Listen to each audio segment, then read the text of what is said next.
The table in the image explains the difference between incidence and prevalence in epidemiology. Simple explanation for the difference between incidence and prevalence for the understanding. So first is the definition of incidence. It measures new cases of disease occurring in the population during a specific period. And prevalence, it is the refer to the total number of cases, both new and existing, at a given time.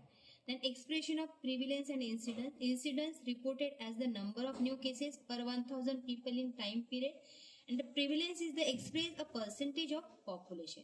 Time consideration for incidence and prevalence. Incidence look at the occurrence of new case over a time, and prevalence represent the burden of disease at the specific point or period.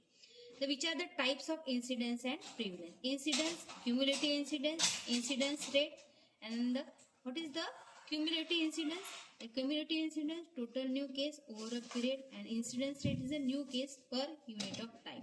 The prevalence including point prevalence, periodic prevalence, and lifetime prevalence. Periodic prevalence is the case at a specific time. Periodic prevalence means the case during a time period, and lifetime prevalence means the case at any point in life.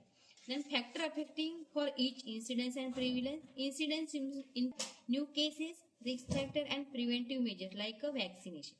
Prevalence affected by disease duration, incidence rate, recovery, and mortality rate.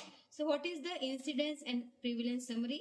The incidence tell how fast a disease is spreading, and prevalence show how widespread a disease